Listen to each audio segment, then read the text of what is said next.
What it do, bruh? Talk of the town, Nintendo, Doc Trey, still holding it down, still make the best games, and you know this, bro. It's the truth. If you don't like it, you can have that seatbelt. So the other day I made a video about how it looked like we were going to be seeing the first footage of WWE 2K25 on the Nintendo Switch 2 today, and this morning, that's exactly what happened. So before we get things started, we're still on the road to 20,000 subscribers. So if you're into Nintendo Switch 2 content and you're not yet subscribed to the channel, go ahead and hit that subscribe button. Let me know what you think about the video in the comments section. And also, if you like the video, go ahead and hit the thumbs up. So the other day, I told you guys that it was looking like we were going to see the first footage of WWE 2K25 running on the Nintendo Switch 2, and that's exactly what happened. We got the release date, we got pictures and official footage of this game running on Switch 2. They actually made a specific trailer just for the Nintendo Switch 2 and also featuring Nintendo Switch 2 footage. And I must say, it looks pretty good. Like, it looks really good, in fact. Based on my experience with last year's version on the PlayStation 5 and also the year before that, this looks very comparable. Like, it looks pretty much like the PlayStation 5 version. To the naked eye, I mean, it damn near looks identical. But I did notice it looked like there was maybe a difference in maybe the hair rendering. Maybe wasn't as good on the Switch 2 version versus the PlayStation 5 version.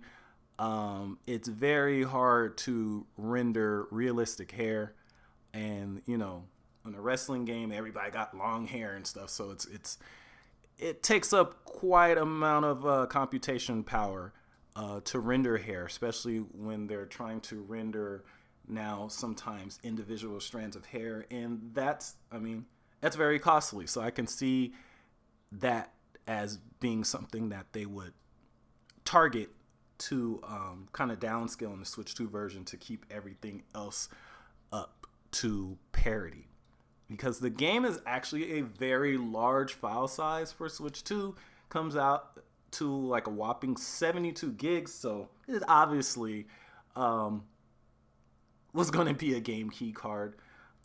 It still isn't as big as the file size on the PlayStation 5. I think the PlayStation 5 version is anywhere from 98 gigs to like 103 gigs or something like that. So the file size isn't quite as big, but I did notice that, one, the game looks very similar, and also the game is going to be using LPCM uncompressed audio.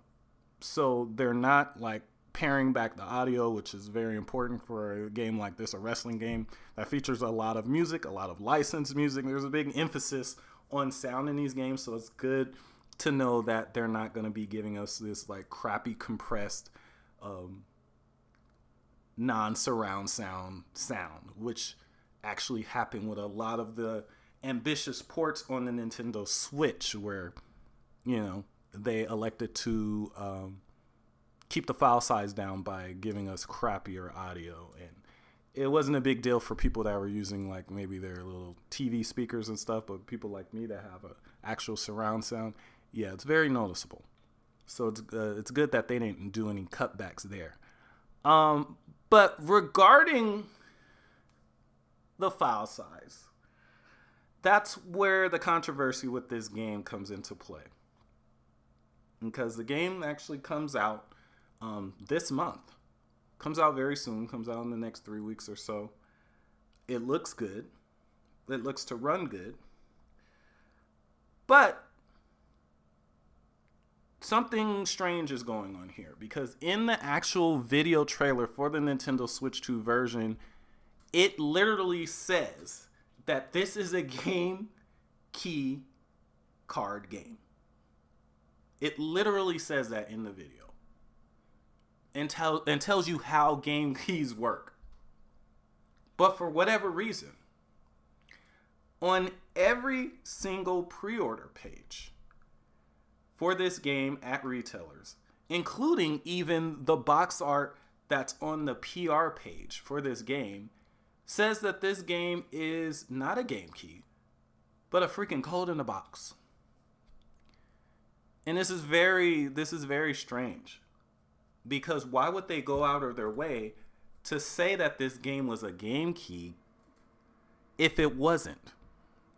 So there's like some shenanigans going on around here, because that makes a big difference. Because I expected this game to be a game key game based on the file size. You know, it's over 72 gigs, almost 73 gigs. The biggest cart for the Switch 2 is 64 gigs. So even if they did use a cart, you're still going to have to download another 10 gigs or so anyway.